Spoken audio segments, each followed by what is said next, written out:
कोलकाता के आरजी कर medical college and hospital में जो हाल ही में घटना घटी, जहां एक यंग डॉक्टर की जान चली गई एक अलेगेड असॉल्ट के बाद, उसने पूरे देश को हिलाकर रख दिया है। यह घटना एक भयानक याद दिलाती है उन खतरों की जिनसे महिलाओं को हर रोज सामना करना पड़ता है, सपोजिटली सेफ स्पेसेस जैसे हॉस्पिटल्स में भी। इस घटना ने बहुत गुस्सा और दुख पैदा किया है और हम सबको इंडिया में महिलाओं की सुरक्षा के गंभीर मुद्दे पर सोचने पर मजबूर कर दिया है। यह एक ऐसी ट्रेजेडी है जिसको सिर्फ कंडेम करने से काम नहीं चलेगा, बल्कि हमें उन सिस्टेमिक और सोशल फैक्टर्स पे भी गौर करना होगा जो ऐसे घिनौनी कामों को होने देते हैं। विक्टिम, जो कि एक डेडिकेटेड मेडिकल प्रोफेशनल थी, अस पर ड्यूटी के दौरान ब्रूटली अटैक किया गया। जैसे जैसे डिटेल्स सामने आ रही हैं, वो शॉकिंग और बहुत ही डिस्टर्बिंग है।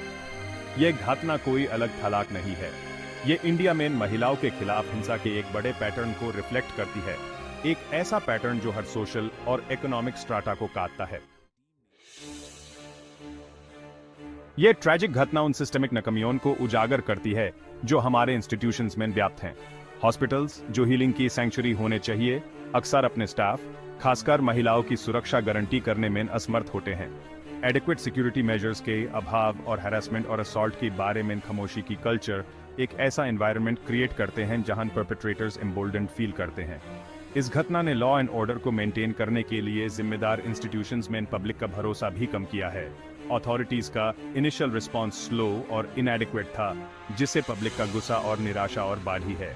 यह घटना सिस्टमिक चेंज की अर्जेंट नीड को अंडरस्कोर करती है, जिसमें रोबस्ट सिक्योरिटी प्रोटोकॉल्स से लेकर सेंसिटाइज्ड और रिस्पॉन्सिव लॉ एनफोर्समेंट एजेंसीज तक सब कुछ शामिल है। इस इश्यू के मूल में डीपली एंट्रेंच्ड पैट्रियार्कल माइंडसेट है जो इंडियन सोसाइटी को अब तक प्लेग कर रहा है। महिलाओं को अक्सर वुल्नरेबल टारगेट्स के रूप में देखा जाता है।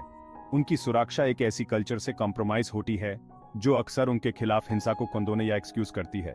यह पैट्रियार्कल माइंडसेट अलग अलग रूपों में प्रकट होता है, एवरीडे सेक्सिज्म से लेकर more insidious forms of discrimination and violence तक। महिलाओं का ऑब्जेक्टिफिकेशन, जिसे मीडिया और पॉपुलर कल्चर द्वारा बढ़ावा दिया जाता है, इस प्रॉब्लम को और बढ़ाता है। यह बहुत जरूरी है कि हम इन हार्मफुल स्टीरियोटाइप्स को चैलेंज करें और रिस्पेक्ट और इक्वालिटी की कल्चर को फॉस्टर करें। पैट्रियार्कल नॉर्म्स को डिसमेंटल करने और महिलाओं को एम्पावर करने में शिक्षा एक पिवटल रोल निभाती है। लड़कियों और महिलाओं को एजुकेट करके हम उन्हें नॉलेज, स्किल्स और कॉन्फिडेंस से इक्विप करते हैं ताकि वो अपने राइट्स के लिए आवाज उठा सकें और अन्याय को चैलेंज कर सकें। शिक्षा लड़कों और पुरुषों को जेंडर इक्वालिटी के बारे में सेंसिटाइज करने में भी एक क्रूशियल रोल निभाती है। ऐसे जनरेशन को फॉस्टर करती है जो महिलाओं का सम्मान और महत्व समझे। महिलाओं को इकोनॉमिकली एम्पावर करना भी उतना ही इम्पोर्टेंट है। फाइनेंशियल इंडिपेंडेंस महिलाओं को ग्रेटर ऑटोनॉमी और चॉइसेस प्रोवाइड करती है। एक्सप्लॉयटेशन और अब्यूज के प्रति उनकी वल्नरेबिलिटी को कम करती है। महिलाओं की सुरक्षा और मर्यादा सिर्फ गवर्नमेंट या लॉ एनफोर्समेंट एजेंसीज की जिम्मेदारी नहीं है, यह एक कलेक्टिव रिस्पॉन्सिबिलिटी है जो हम में से हर एक पर है। हमें एक ऐसा समझ बनाना होगा जहां महिलाएं सेफ और एम्पावर्ड फील करें, जहां उनकी आवाज सुनी जाए और उनके राइट्स का सम्मान किया जाए। इसके लिए एटीट्यूड्स और बिहेवियर्स में एक फंडामेंटल शिफ्ट की जरूरत है। ह्यूमन सेक्सिस्ट जोक्स को चैलेंज करना होगा, डिस्क्रिमिनेटरी प्रैक्टिसेस का विरोध करना होगा और अपने घरों, वर्क प्लेसेस और कम्युनिटीज में जेंडर इक्वालिटी को एक्टिवली प्रमोट करना होगा। महिलाओं के लिए एक सुरक्षित एनवायरनमेंट क्रिएट करने के लिए एक मल्टी प्रोंग्ड अप्रोच की जरूरत है जो इमीडिएट सिक्योरिटी कंसर्न्स और अंडरलाइंग सोसाइटल फैक्टर्स दोनों को एड्रेस करे जो महिलाओं के खिलाफ हिंसा को परपेचुएट करते हैं। इसमें पब्लिक स्पेसेस में रोबस्ट सिक्योरिटी मेजर्स इंप्लीमेंट करना शामिल है, खासकर उन जगहों पर जहां महिलाएं ज्यादा आती जाती हैं। Hospitals, educational institutions, public transport और अन्य पब्लिक एरियाज में एडिक्वेट लाइटिंग, सीसीटीवी कैमरास और ट्रेन्ड सिक्योरिटी पर्सनल होने चाहिए। पैनिक बटन्स और मोबाइल एप्लीकेशंस जो महिलाओं को खतरे की स्थिति में अथॉरिटीज को तुरंत अलर्ट करने की अनुमति देते हैं, वो भी वाइडली अवेलेबल और एक्सेसिबल होने चाहिए। इन प्रैक्टिकल मेजर्स के अलावा जेंडर बेस्ड वायलेंस की रूट कॉज को एड्रेस करना बहुत जरूरी है, वो डीपली सीटेड पैट्रियार्कल माइंडसेट जो इंडियन सोसाइटी में व्याप्त है। इसके लिए जेंडर स्टीरियोटाइप्स को चैलेंज करने और जेंडर इक्वालिटी को प्रमोट करने के लिए एक सस्टेन्ड और कंसर्टेड एफर्ट की जरूरत है। एजुकेशनल इंस्टीट्यूशंस, फैमिलीज और मीडिया सभी का इसमें एक क्रूशियल रोल है। स्कूल्स में कॉम्प्रिहेंसिव सेक्सुअलिटी एजुकेशन दी जानी चाहिए ताकि यंग माइंड्स को कंसेंट, रिस्पेक्ट और हेल्थी रिलेशनशिप्स के बारे में सेंसिटाइज किया जा सके। पेरेंट्स और फैमिलीज को छोटी उम्र से ही अपने बच्चों में जेंडर इक्वालिटी की वैल्यूज इंस्टिल करनी चाहिए। महिलाओं के खिलाफ जुर्म से निपटने के लिए लीगल फ्रेमवर्क को भी मजबूत और इफेक्टिवली इन्फोर्स करने की जरूरत है। सेक्सुअल हरासमेंट, असॉल्ट और डोमेस्टिक वायलेंस के खिलाफ कानून कॉम्प्रिहेंसिव होने चाहिए और अनमेन स्ट्रिंजेंट पनिशमेंट्स होने चाहिए।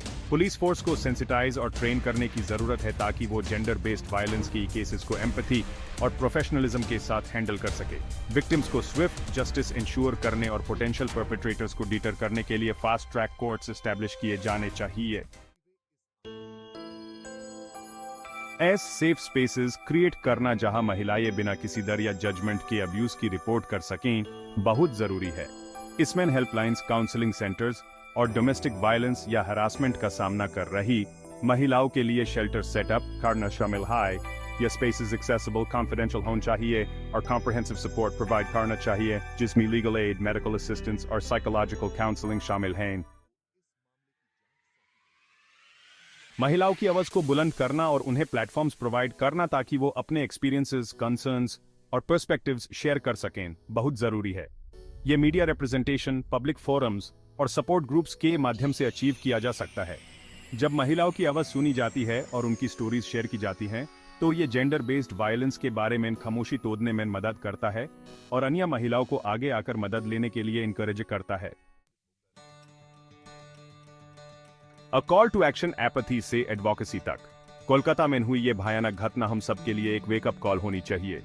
हम इस परवेसिव इश्यू के प्रति अब बाईस्टैंडर्स नहीं बनकर रह सकते। अब टाइम आ गया है एपैथी से एडवोकेसी की तरफ, साइलेंस से सॉलिडारिटी की तरफ बढ़ने का। आइए हम सब मिलकर एक ऐसा समझ बनाएं जहां महिलाएं सिर्फ सेफ ही नहीं बल्कि ट्रूली एम्पावर्ड भी हों, जहां उनके राइट्स का सम्मान हो और उनकी आवाज सुनी जाए। ये एक लंबी और कठिन यात्रा है, लेकिन ये ऐसी यात्रा है जिसको हमें अपनी माताओं, बेटियों, बहनों के लिए और अपने देश के फ्यूचर के लिए मिलकर अंडरटेक करना होगा।